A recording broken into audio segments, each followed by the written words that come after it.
What's going on, guys? So we're talking today about the Mini 2. Everyone is talking about it. It was just released yesterday and it is a very, very fun drone to fly, just like the Mini 1. If you go back and look at my comments about the Mini 1, I had so much fun flying the Mini 1. And when I picked up the Mini 2 and started flying it again, it just reminded me of all the fun I had with the Mini 1. The top 15 things about the Mini 2 that you may or may not know. So we're gonna get right into some of the features that the Mini 2 has. First one is its weight. So the Mini 2 weighs less than the Mini 1. So it actually weighs, according to two of my scales, 237 grams with the battery. Now, the reason why it's so much lighter is because of the battery. The Mini 2's battery is almost 20 grams less than the Mini 1. That's because the Mini 1's batteries are lithium ion batteries, which are heavier. The Mini 2 uses lithium polymer batteries, which are lighter. So that brings us to the next thing, which is batteries for the Mini 1 will work in the Mini 2, and they do provide comparable performance. One of the things DJI said is that you will have decreased performance with Mini 1 batteries, but I can tell you, based on what I've flown so far, the Mini 1 batteries perform just as well as the Mini 2 batteries. The only difference is that they weigh more. They weigh, like I said, almost 20 grams more. So that's going to put the Mini 2 over the 250 gram limit. Can you fly it over areas where you normally wouldn't be able to fly a greater than 250 gram drone? That's the big draw of the Mavic Mini and the Mavic Mini 2. So with the fact that the Mini 2 weighs less, you can add accessories to it without putting it over 250 grams, which is amazing, because every comment I've seen on my YouTube videos when I put accessories on my drones usually are, oh, well, that's going to take it over the 250 gram limit. There's no point in having it, which drives me crazy. The great thing about the less than 250 gram thing is, like I said, you'll be able to do some things that you may not be able to do. Regulations before you fly your drone, you should know all your local regulations. So if you're in an area that isn't your normal area, you need to make sure you learn those regulations before you fly, and don't take your YouTube videos as legal advice. But you can take this thing on travel. It's going to be my new travel drone, and it's going to probably replace the Air 2, my backpack, when I go out traveling. So first few things are all about the weight limit and how the Mini 2 is such a game changer. We have all this new technology packed into the Mini 2 that the Mini 1 didn't have, and yet we're still at a lighter overall form. So the next thing, and this one's pretty big to me, I don't see anybody talking about this. Everyone's talking about it all, most of the stuff that I'm gonna list out here, but these next few, nobody's talking about. One of them is that the DJI Mini 2 is advertising Hyperlapse in DJI's website. If you look at the comparison between the Mini 1 and the Mini 2, I'll put up on the screen. So it does not have Hyperlapse, despite DJI advertising it. I contacted support, and support actually said it's coming in a future firmware update. So it's capable, but at this time, it doesn't have this feature. So if you're looking for Hyperlapse, it's not gonna be there. Don't be like me. I looked for Hyperlapse for 20 minutes while flying my drone, trying to figure out, oh, maybe I'm just missing it. But it wasn't until I actually contacted DJI support that they let me know, after a very, very long chat, that the Mini 2 does not have Hyperlapse yet. So that's one of the things it doesn't have, despite it being advertised it had. Another thing it can do, but this isn't advertised, is that you can stream to Facebook and YouTube and other streaming platforms using Prism Studio Live. If you look, yesterday I tested out live streaming, and did Ask Me Anything. So if you want to check out that video, it was a live stream yesterday. But yes, you can live stream using the DJI Mini and the Mini 2 and the Air 2, all using Prism Studio Live. All right, so next up we have a really, really cool feature, and that's it can do 2x zoom lossless in 4K. It can also do 4x zoom in 1080p. So I tried this out yesterday while flying around, and it works fairly well. I was using an ND filter. I'm still testing to see how exactly everything affects the sensor, but it's a pretty cool feature. Although I will say, if you're flying just by the screen, so you're not maintaining line of sight and you're just looking at your screen, using zoom is going to make it a little more difficult to know your orientation in your surroundings because you're zoomed in. So it's going to look like everything's closer. So be careful when using zoom and flying around and you're not actually got physical eyeballs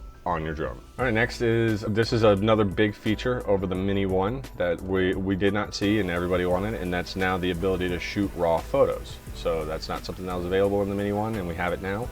And you can shoot JPEG and RAW at the same time. So this next one, everyone pretty much knows this at this point.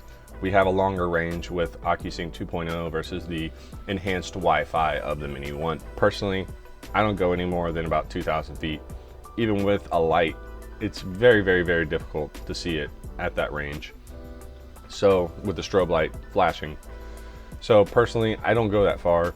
If I need to shoot something that's more than 2,000 feet away, I'll move. I'll go get closer to the object because it just scares the crap out of me anytime I have my drone out of line of sight.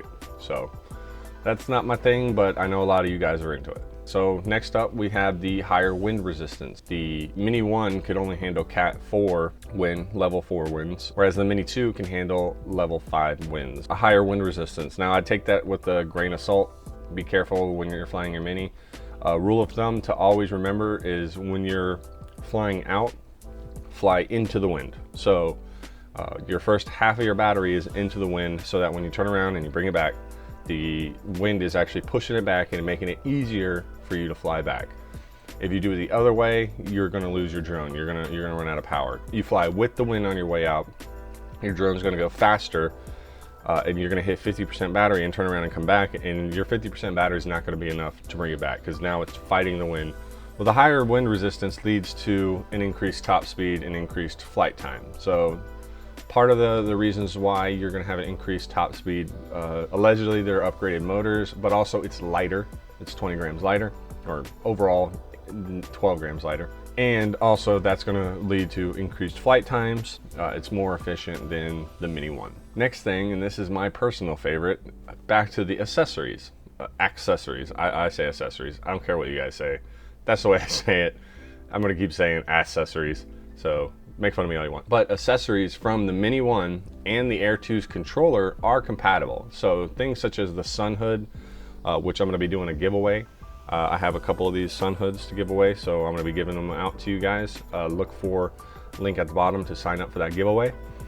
We also have ND filters, so I've tested out PGY Tech and Tiffin and Freewell filters, and they all work. And then also mounts for the LEDs. So we have the underbelly mount to help you see better. We have the side mounts on the legs to help you determine orientation, and also for meeting the collision lights that you need in order to be compliant with Part 107 at flying at night. You need to have lights on it that'll help you determine orientation and elevation, and also a anti-collision light that allows other aircraft to see you, which needs to be mounted on the top. So you need to have a anti-collision light mounted on the top as well as on the sides, and then the one on the bottom helps you see yourself and it helps you determine the elevation. There's also the Air 2 controller, which is basically what the Mini 2 controller is. They're the same controllers. They work with existing iPad linear mounts and tablet mounts that are already out there. So if you already have an iPad mount like this one here from the Mini or from the Air 2, then it's already going to be compatible with your Mini 2. In fact, that brings us to this next thing, which is the Mini 2 controller can actually be used on the Mavic Air 2 and vice versa once the firmware is updated on both the controllers and the drones themselves. So basically you can have one controller that controls both things. So you have either a backup controller, or if you want, you and your friend to fly together, you both can fly together. But you don't need to have both controllers at all times unless you're going to have two pilots. So that's a new cool feature that we hadn't seen before. Another feature, which is quick transfer. This is kind of cool. So it allows you to connect to the Mini with a push of a button. So on the bottom of the Mini, at the back, there's a little LED light. That's what it is on the Mini 1, but on the Mini 2, you actually press and hold it and it'll put it in quick transfer mode. And then you can connect it to your phone using the DJI Fly app, and this allows you to actually transfer photos and videos to your phone so you can edit them and do like quick videos. Me personally, I don't really edit on my phone. I've tried this feature out and it's kind of cool because you can pump out like quick punchy videos to show your friends and stuff, but It's not something that you're going to be using like professionally to create videos or anything like that, because it's just not to that level. The last thing is, should you buy the Mini 2? And ultimately that's going to be up to you whether or not you want the Mini 2. But my personal opinion is it's worth the money. It's a fun drone, just like the Mini 1. If you have a Mini 1, you're not going to see a big difference from the Mini 2. I'm in the process of doing full comparisons from the Mini 1 and the Mini 2. I'm going to be testing the sensor out and seeing if there's a difference between the two. As you can see here, I've already started to do that testing, but that'll be in a future video. This is just let you guys know what my thoughts are. It's a fun drone. If you're thinking about getting it, then I think it's a good choice. It's going to be a very, very good first drone. It's going to be better than the Mini 1 was. If you're looking for an upgrade from whatever your previous drone is, this would be a great upgrade. If you guys are interested in comparison videos between those and the Mini 2, like I did with the Air 2, just go ahead and let me know in the comments. What kind of videos do you guys want to see out of me in the future? What do you want to see me do with the Mini 2? So that's going to be it for this video. Thanks for watching. I'll see you next time.